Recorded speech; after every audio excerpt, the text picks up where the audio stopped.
Okay, welcome back to part 2 of chapter 5 of Transgender Ideology. I'll never get that right. Ideology and Gender Dysphoria, a Catholic Response. This is the commentary that goes along with chapter 5. I originally said we'll cut into maybe 3 sections, but it looks like we'll do 2 sections, right? 2 sections. We're halfway through. So we're looking at the age of Harry Benjamin, the first real transgender doctor. He ends up creating the Harry Benjamin Society, which is the biggest society that helps people medically deal with the issues of transgender. Right? An important one. Right, so we're in the 1960s. We're looking at the 1960s, and at this point, again, Dr. Benjamin is an endocrinologist. He's not a surgeon, so he's somewhat limited with what he can do to help transgender people with surgical transitioning. But he can kind of network for them, right? He can advocate and network for them. So a lot of people in the 1960s, because of the laws in the United States, a lot of them had these mayhem laws, which prohibited kind of meddling around with human bodies in kind of an experimental way. So a lot of people end up going over to Casablanca, right? Over to Morocco, where they can go to the Clinique du Parc and get the surgeries done by a French doctor there. It became synonymous, the term going to Casablanca became synonymous with getting a sex change. Would be a good name for a book, Going to Casablanca. By the 1965, Johns Hopkins Medical Center became the first North American hospital to offer support for sex reassignment surgeries and without legal charges of mayhem. The courts ended up kind of ruling that they did not like that. They did not want to encourage that, but they could not stop. They weren't going to stop it, right? So it ends up becoming a state-to-state issue, right? It's not a federal issue, but Johns Hopkins becomes the first to kind of create a center for this.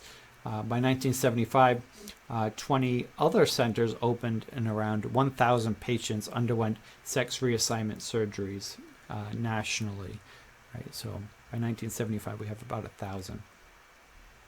But now that they're having this, back in 1949, when the first surgery was done in the U.S., it kind of went under the radar, right?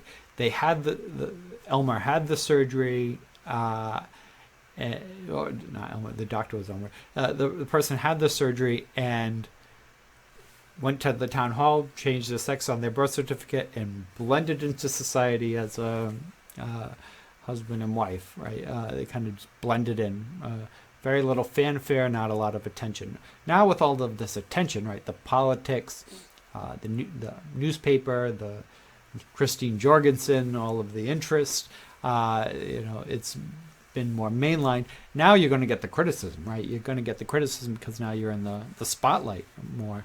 And you also have more people who, you can imagine these very first people who had these surgeries done, they were so incredibly desperate. Right, they were desperate and not to say real, but they did it against all odds. Right, against all odds.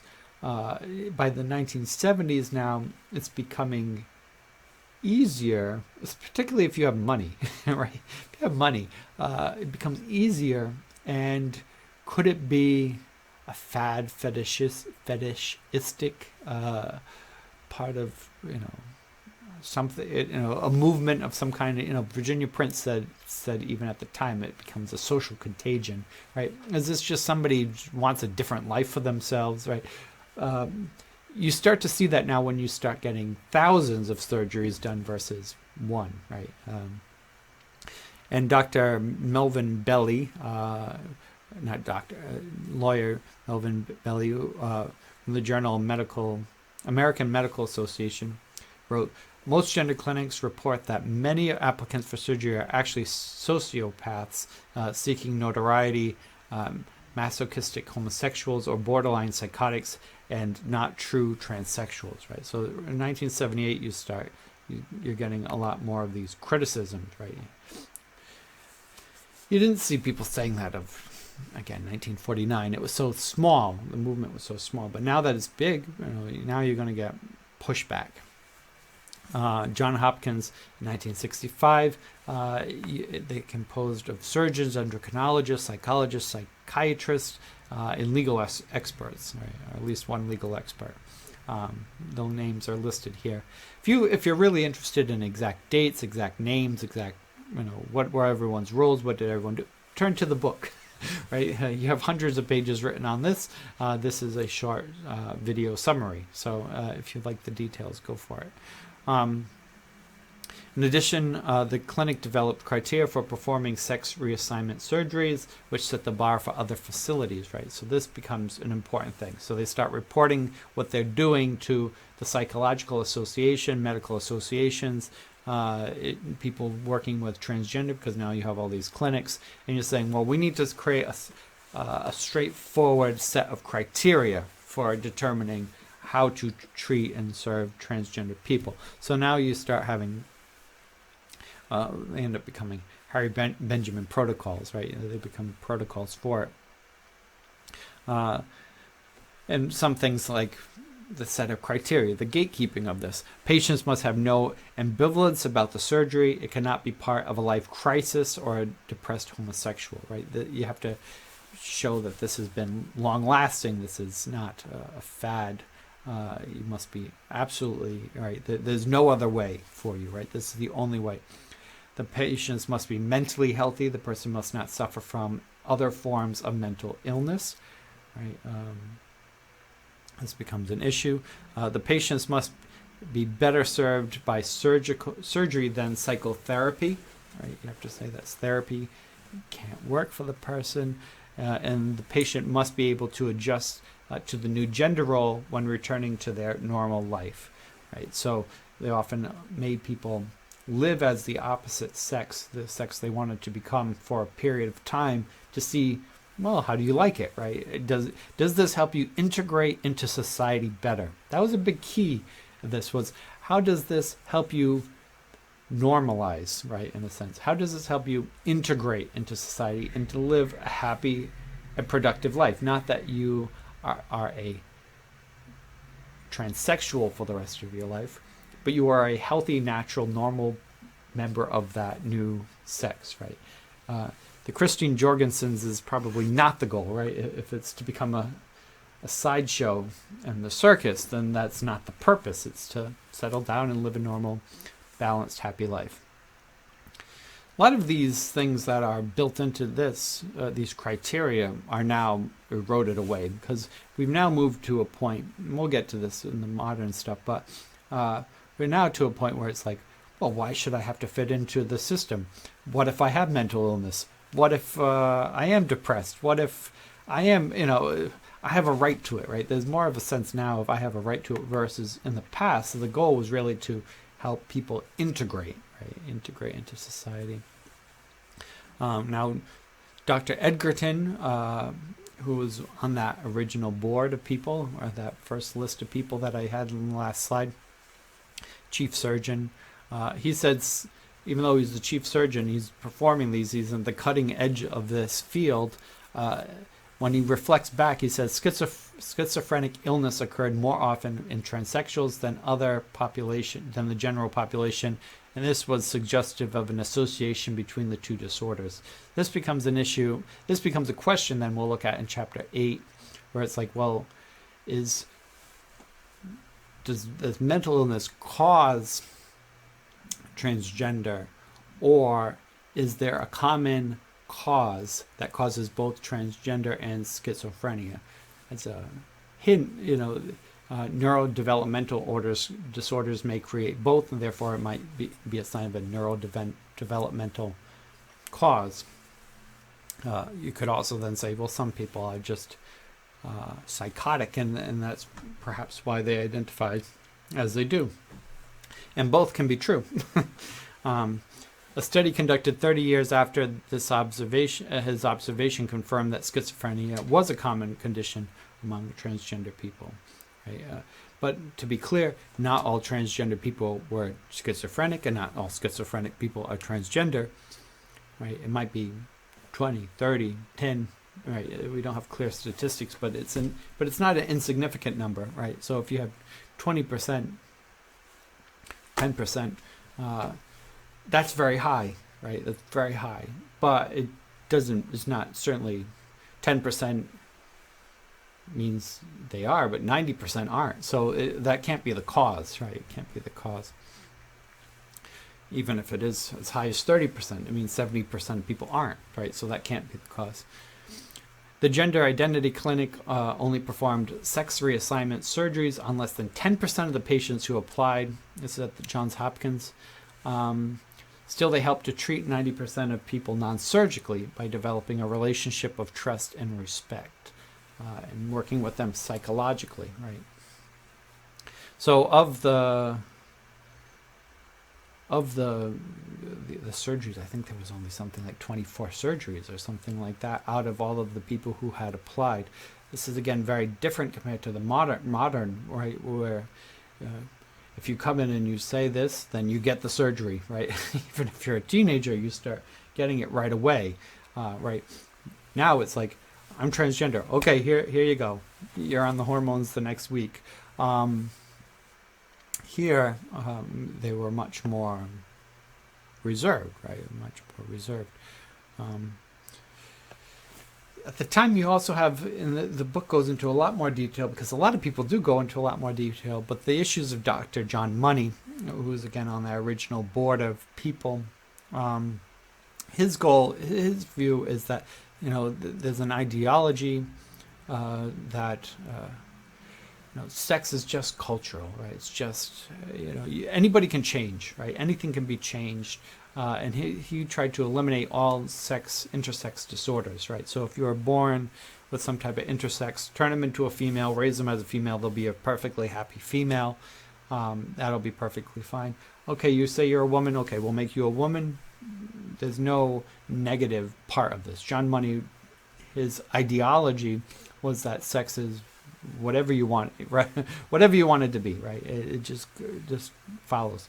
It had very detrimental effects, less so on transgender than it did with the intersex people, or people with, some people had botched circumcisions, right? That they turned them into females as a response. This turned out terribly, right? And if you are interested in that, look up those cases in the book. On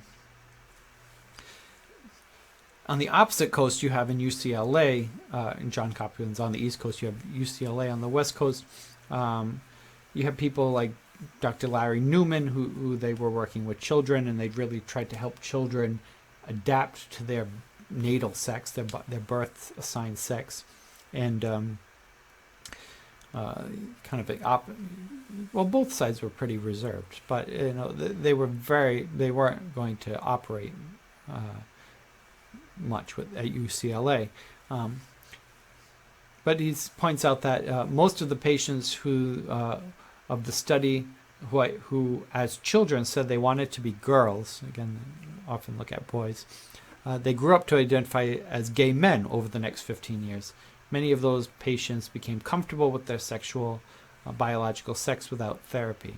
So even without psychological therapy, most teenagers, children who identify as transgender or as girls, often just grow out of it naturally. Now, this is a trend we see even in the modern period, where it seems like all of the science says people just grow out of it most of the time. Yet right now we're in a movement where as soon as you say you are, then we immediately transition you, which is contrary to what a lot of the people have set up until the present moment, even including the present moment. Dr. Edgarton, again, one of the founders of the Gender Identity Clinic, defends his clinical work. And he says, "At the moment, I'm rather convinced that if I were such a patient, surgery would offer me the only existing realistic hope of happiness.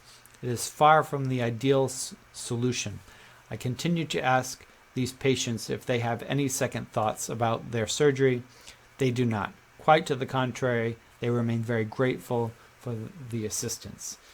So Dr. Edgarton, who again, one of the founding members, he also says a lot of mental illness, schizophrenia within this community.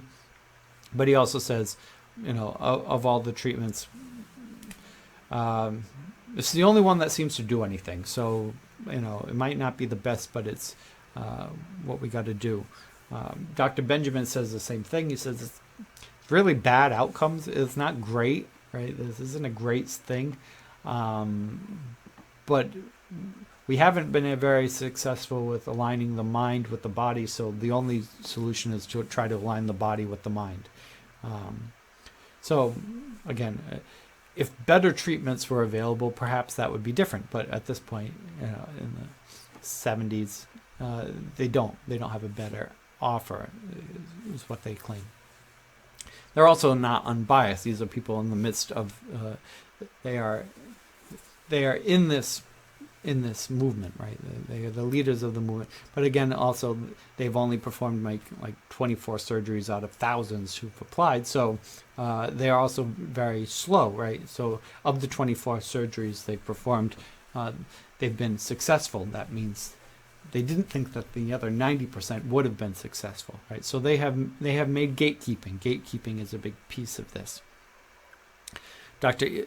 Ihlenfeld, a colleague of Dr. Benjamin, who advocated for sex reassignment surgeries for a long time, he became concerned after administering cross-sex hormones on 500 patients over 6 years. He concluded there's too much unhappiness among people who have the surgery. Too many of them end in suicide. 80% of those who want to change their sex shouldn't do it. Whatever surgery did, it did not fulfill the basic yearnings for something that is difficult to define.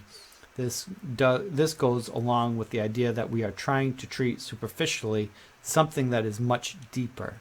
Now, this person is not an anti-transgender person. This is a person who has been the endocrinologist for 500 patients who've received sex reassignment surgeries. And this is in the early years, right? This is in the early years. And his response is that it's not fulfilling what is deep down creating the unhappiness. In 2011, he said that originally in 1976, 2011, when he reflects back, he's asked, well, has your stance changed since 1976? He says, gender reassignment surgery isn't the answer to alleviate the psychological factors that drive many of the compulsion to change genders, right? Now, to be clear, people like Dr. Ihlenfeld are not saying it would never be appropriate for anyone, right? He said, but 80% of the time it's not helpful, right? Virginia Prince, 90% of the time it's not helpful, right?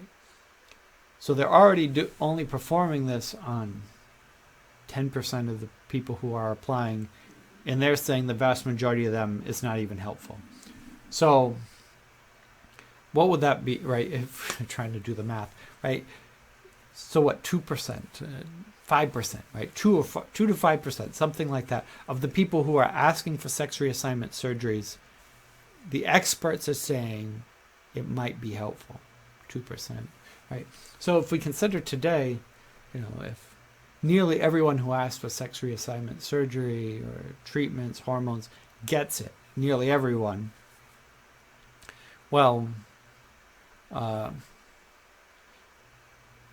this would be the wrong approach, right? This would be the wrong approach if the experts in the field were to say that 2% mostly benefit from this, and you already have much less people applying, and not teenagers, right?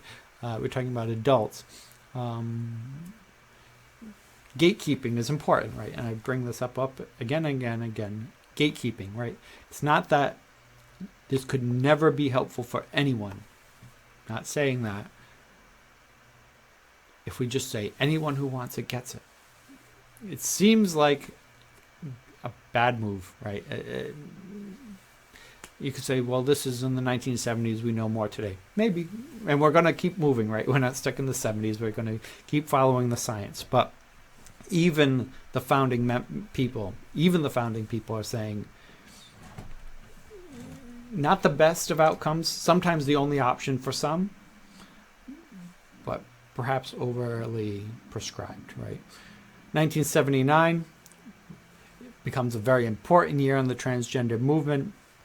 We're rounding the end of this history. 1979 is a pivotal year. They found the Harry Benjamin International Gender Dysphoria Association, right, which becomes now, in 2007, the World Professional Association for Transgender Health, WPATH, right? It used to be the Harry Benjamin Society. 1979, 2000, people applied for surgical transitioning at the Johns Hopkins Center. Only 24 were allowed, showing an extreme caution taken by the doctors of the gender clinic. So again, this 1 year, I guess, only 24. So there might have been hundreds up to that point, starting in the 1960s. But again, they take very few, right? Very few. Now, Dr. Meyer, who's the director for sexual behavior at Johns Hopkins, he starts reviewing the files. And we've been doing this for a number of years. We've been doing this for over a decade now. Let's consider how effective we've been, right? Let's look back. Let's look at this kind of objectively to see how we should move forward. He's the head of sexual behavior, MD, right? John Meyer. He says, as palliative measure, right, therapeutic treatment, it does not cure what is essentially a psychological disturbance. So his view is that it's a psychological disturbance, and we're trying to treat it, to ease it, right, to ease the psychological disturbance. It says further, surgical interventions has done nothing objective beyond what time and psychotherapy can do, and no differences in long-term adjustments between transsexuals who undergo the scalpel and those who do not. So his overall conclusion of looking at the cases and the studies that they had conducted over the last decade is that surgical interventions did not help. If you just gave the people time and therapy, it would have produced the same or better outcomes. And people who've had the surgery, ultimately there had been very little overall effect on their outcomes. If people were sad before, they're sad after, right? If there's an underlying issue, the underlying issue is still there. In a letter to the editor, 1979, Dr. Meyer states, my personal feeling is that surgery is not a proper treatment for a psychiatric disorder, and it is clear to me that these patients have severe psychological problems and don't go away following surgery. 1979. So it's the view that this is a psychological disorder, which we would say is, right? It is, if you're saying that your mind does not align with your body, there's nothing wrong with your morphology of your body. You're saying it's in your mind, right? And if it's in your mind, which might be the brain, right? But it's in your mind, that would be the field of psychology. Is there any other situation where when somebody has a psychological disturbance that we modify the body to match the psychology? No, right? If a person thinks they are Mickey Mouse, we don't make them look like Mickey Mouse. If the person thinks that they're Napoleon, we don't give them surgery to look like Napoleon. We try to get them out of the psychological disturbance because the biological realism of the body, not what is real, the mind or the body, right? That would be the question. If they should align, but if they don't align, what do you follow? At this time, you have Dr. Paul Mchugh, who's taken over the clinic, the chief surgeon, and he as well is very skeptical of this. He ultimately shuts down the gender identity clinic in 1979. Reflecting back on it, he said the patients several years after surgery were contented with what they had done, and only a few regretted it. right? It's not that there's a huge amount of regret afterwards. But in every other aspect, they were little changed in their psychological condition. They had many of the same problems with relationships, works, emotions as before. The hope that they would emerge now from their emotional difficulties to flourish psychologically had not been fulfilled. We psychiatrists, I thought, would do better to concentrate on trying to fix their minds and not their genitalia. Right? So it's again, just like Dr. Meyer saying, it's a psychological condition, not a bodily condition. Therefore, surgery is not the proper field. Psychiatry is the field for mental disturbances, not surgery. Right? Different starting point. He says there are individuals who desire to be women, not individuals who are women. Right? They desire to be women. That's the disorder, is the desire, not the being. Right? So that's Dr. Mchugh's point. I brought that up earlier in the philosophy section of is it desire or is it being? Because there's a difference between desiring to be something and being something. So Dr. Mchugh's conclusion is that these are people who desire to be something, not people who are something.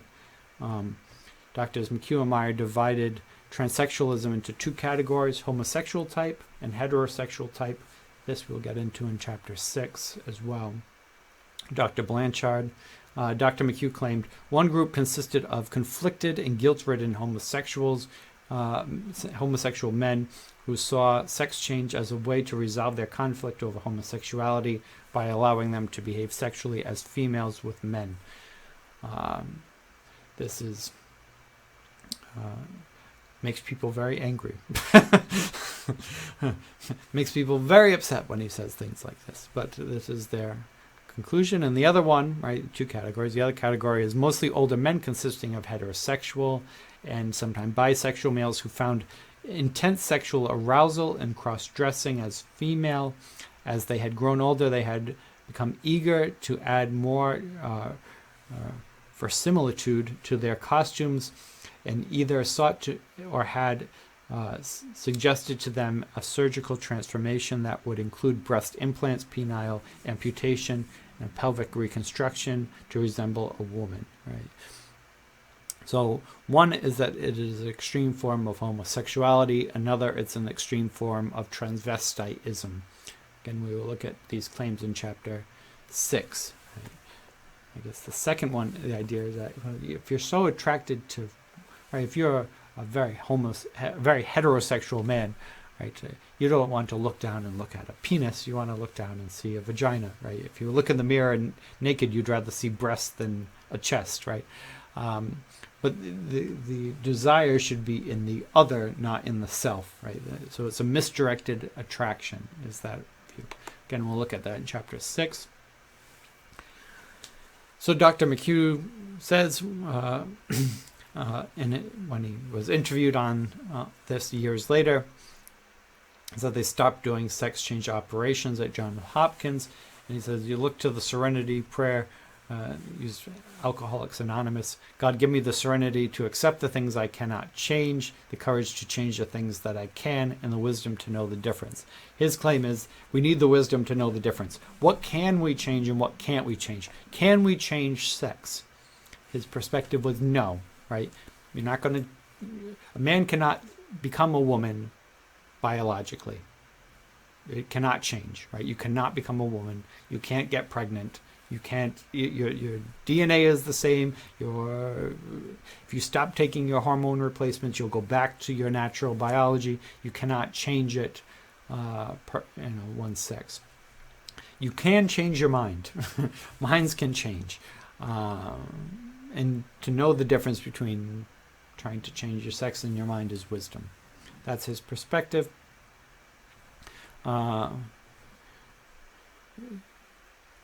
Dr. Mchugh claims the thing that gets changeable is the mind. On the other, the transgender activists argue that the mind, the sense of self, that was seen as less malleable than the body, right? So on the other side is the argument, well, you can't change your mind, but you can change your body, right? If I'm psychologically a female, I can't change that, but I can get sex reassignment surgery and feminization, plastic surgery, and I can take estrogen. That I can do. I can't stop thinking that I'm a female, right? So then that's the debate, right? That's the question. For treatment, can you treat the person mentally, or is the only option surgery and hormone replacement, right? That's the question, right? And that's really what we should be considering. Right now, the modern approach is we just go right to surgery, right? Surgery, hormones, right? That's what we do. If you were to suggest, well, maybe we can psychologically help you to integrate this, that they now call conversion therapy, and it's outlawed in a number of states. So to say, well, you say you feel like a woman, let's explore that, right? Maybe we can get you to, since you're physically a man, maybe we can get you to emotionally and psychologically feel more like a man. That's now being outlawed, which in some countries it is outlawed. Some states it's outlawed. And this becomes a challenging thing.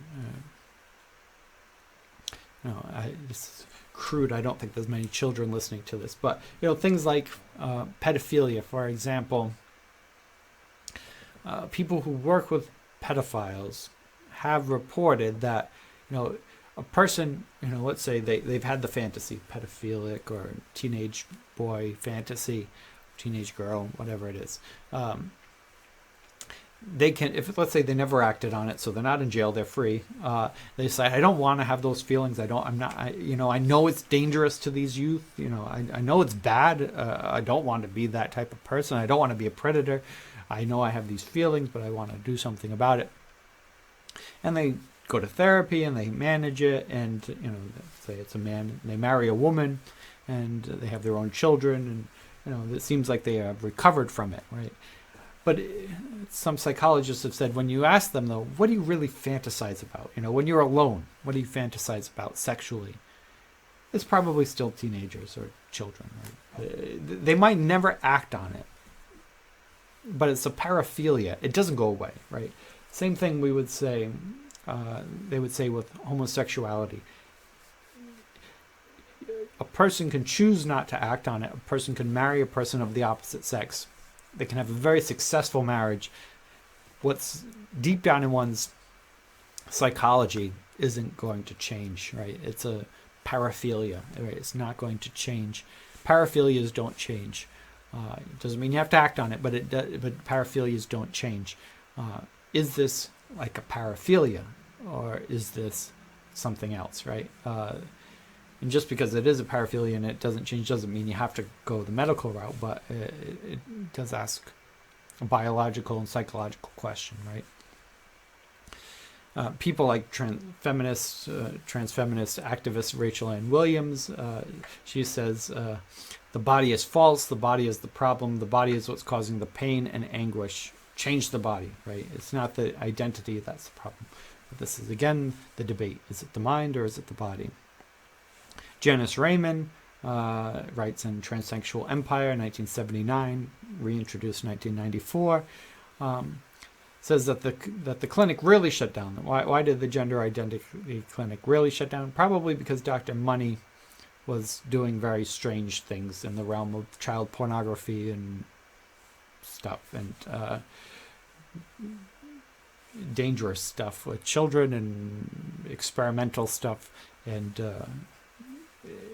it looked bad, so Johns Hopkins shut it down. Who knows? That's a rumor. Now back into Janice Raymond, former Sister Mercy, second wave feminist, still alive today. She's influenced by Betty Freeman's The Feminine Mystique. She's writing this book, the Transsexual Empire. It's starting a movement, right? So I'm going to mention this in the 1979, but it's really it begins before her and it continues way after her. But I think it's indicative of a writing that is instrumental. they're very against. There's a group of feminists now, second wave feminists, who are very against transgender. Right now, it's in the next slides, but TERFs, right? Trans exclusionary radical feminists or gender critical people. These are second wave feminists who say we don't want men who say they're women in our groups. And why would they have this perspective? Why would these feminists have this perspective? Well, there's two reasons. One is they don't believe that there's a difference between men and women, right? That's part of second wave feminism, is this idea that men and women are mentally the same, right? There's no difference. It's just society that tells women that women are like this and men are like this. Otherwise, men and women are the same, right? So if men and women are mentally the same, then there can't be a transgender mind, right? You can't be, oh, I feel like a woman. They would say there's no such thing. You feel like a human being. That's it. There is no feeling like a woman, feeling like a man. There's just being, right? There's just being. Therefore, you can't be one of, you can't be trapped in the wrong thing. There is no thing, right? There is no thing. It's just flesh. It's just flesh, and it's just your mind. And they can't, there is no, women don't feel a certain way. Therefore, it's all how society has treated women, how you've been raised, right? If you were raised as a woman, right, then you were told you are pretty, you're cute, sit in the back, don't get too noisy, don't be too ambitious, right? There's a lot of things you learn as a young female, but this is not intrinsic. This is what society has taught us. So they're very against this indoctrination of sex. But they would say intrinsically there's nothing female, right? There's no woman brain, man brain. It's just a human brain. That's all there is. So they're very against this idea on that principle. And they would say also on this slide, if you're saying, well, I feel like a woman, well, really what you're engaging is stereotypical behavior, right? What does it mean to be a woman?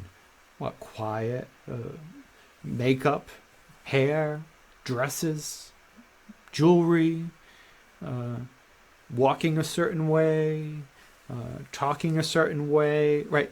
These, they would say, are all nonsense, right? This is all, society has created these things, and it's nonsense. It's not real. That would be what they would say. Therefore, that you're drawn to these things, these are creations of a man's mind to begin with. You are just perpetuating the binary stereotypes, which we have been fighting against as feminists, right? And fighting against this. And the second part is they believe that most spaces, 99% of all spaces are men spaces. They have carved out a few places that they consider women-only spaces. Right? They've carved these out and they protect them. And now men want access to them, saying, well, no, we're one of you. We want access to your space. And they're saying, no, you have the whole world. We want these few things for ourselves. We don't want to share because you feel like a woman. This is for people who are women, right? This is the perspective. So they're very contrary to this. And typically what they're against is, again, back to the homosexual type versus heterosexual type transsexual. A homosexual type transsexual, again, we'll get into this in the next chapter, but a homosexual type transsexual would be, let's say, a male who was from the earliest ages so feminine, so female, that kind of everyone made it obvious that the person's probably gay or transgender, right? Because they always acted like a female. These people aren't really a particular threat to feminist, second wave feminists. Not really. Because they want to do girly girl things. Like, they're not going to the lesbian festival because they're attracted to men, right?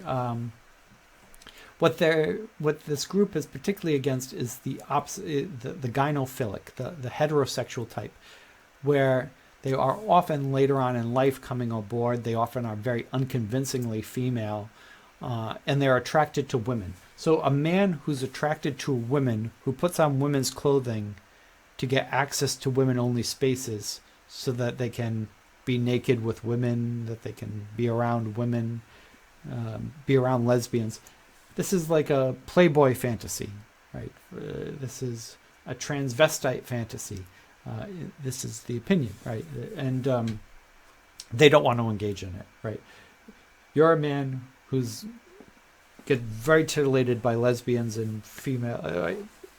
We're not part of your fantasy. We're just trying to exist outside of the man's world, right? And now you have men forcing your way into our lesbian circle, right? Is the perspective.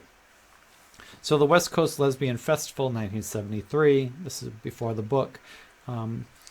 The main speaker refused to go to the festival because they invited Beth Elliott, a singer, a transgender lesbian singer, to do this. And the response of the keynote speaker was that Beth is an opportunistic infiltrator and a destroyer with the mentality of a rapist. He goes on to say, he has a prick that makes him a man, in 1973. Right, the mentality of a rapist. You can see that's... Well, what do they mean by mentality of a rapist? Well, what they mean by it, though, is you want to infiltrate a women's locker room. You want to infiltrate a women's space where women are vulnerable, and you want to be there, and you're titillated by it, right? You're sexually interested in the women getting changed in the locker room. That's the move of a rapist, right? That's the... you might as well be a man, drilling a hole through the wall to peek into the women's locker room to see women naked, right? You're essentially a predator, is the perspective of Robin Morgan.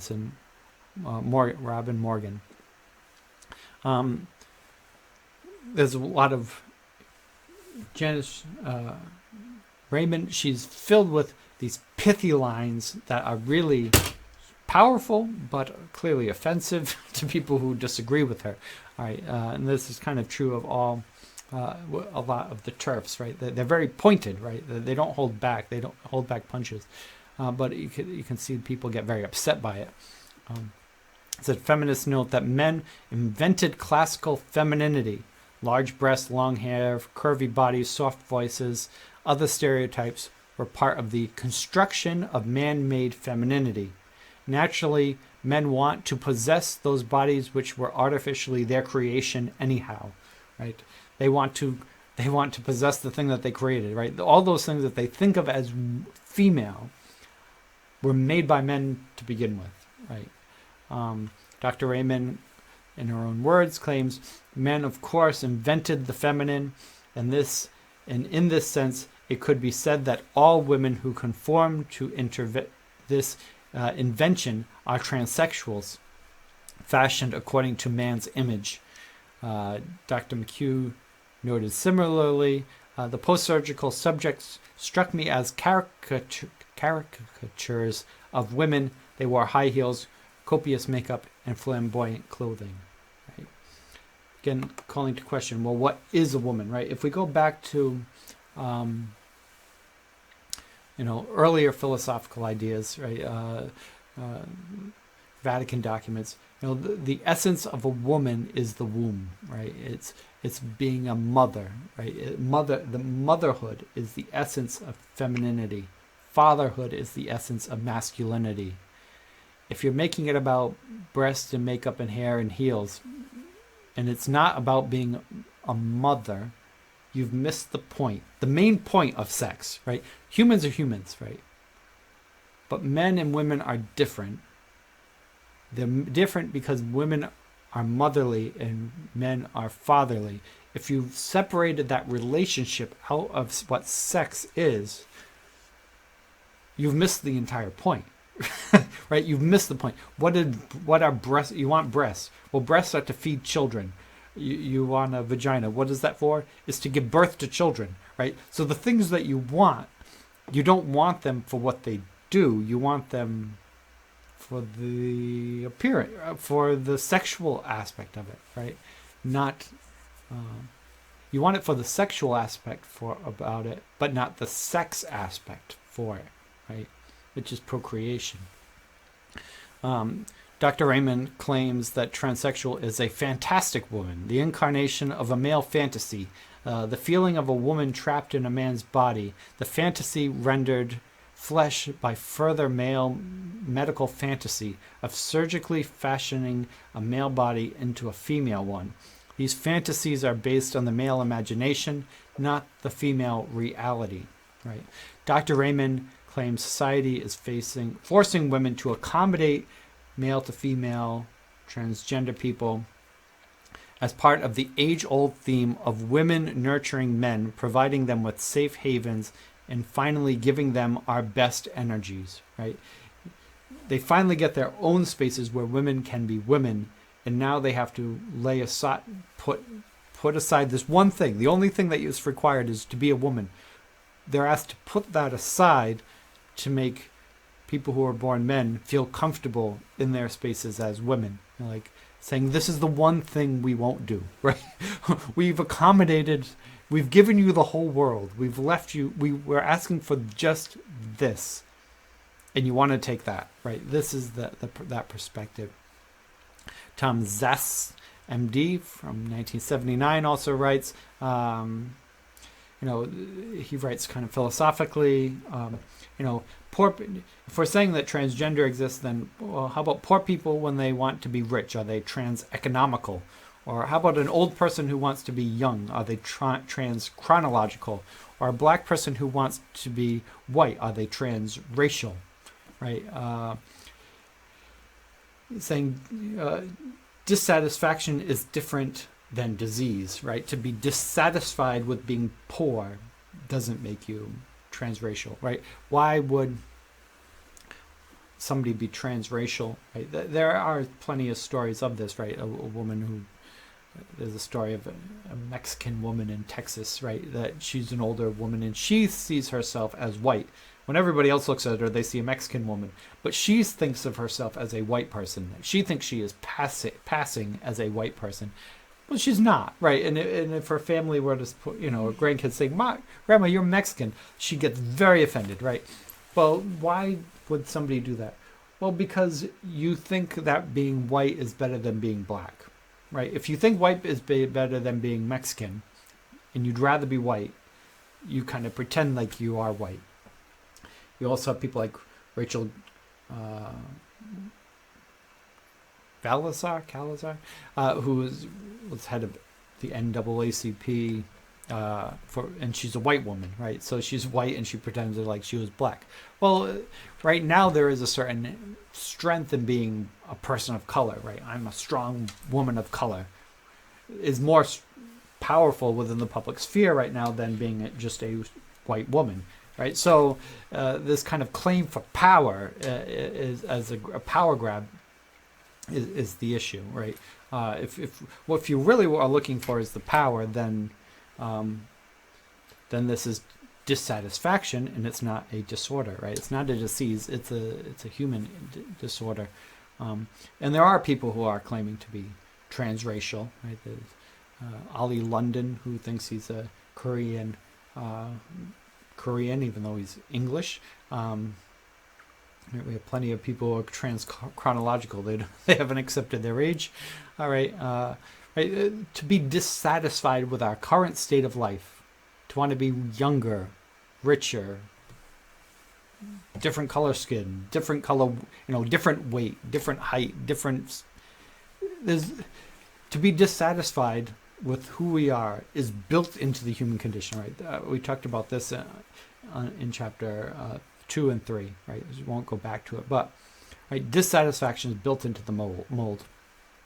It's different, but it doesn't make you something. It just means you desire to be something.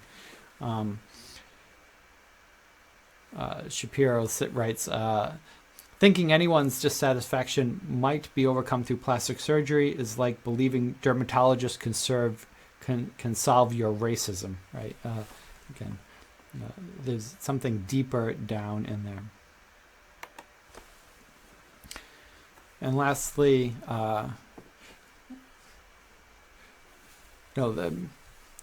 this TERF, the gender critical, this movement.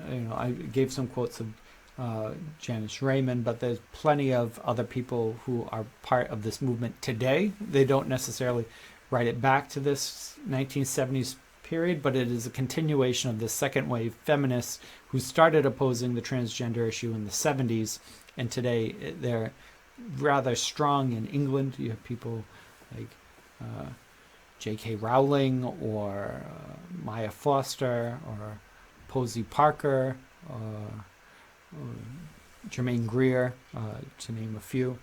They're people who are rather opposed to this idea that they need to accommodate transgender people in order to be just allowed to have their female spaces. And we've covered this a bit again in chapter 2, so I won't go back to that. You can look up sex and gender sections there. Now, people like Jamie Raines, who's a progressive YouTuber, female to male, he says, you're not a feminist unless you support all women, and trans women are women, right? So he says that many times, right? But that's part of this question for the TERFs, saying, well, unless you support transgender people, you're not supporting women, then you're not really a feminist. But this is the division between second wave feminism, which says men and women are really the same. It's just society that's made a difference between the two. And fourth wave feminism, which is really trying to, it's everything, right? It's racism, it's sexism, it's genderism, it's identity, it's everything, right? And unless you support everyone and everything, and unless you support all of the movements, you're kind of on the outs, right? Unless you are supporting Black Lives Matter, you can't be part of feminism, right?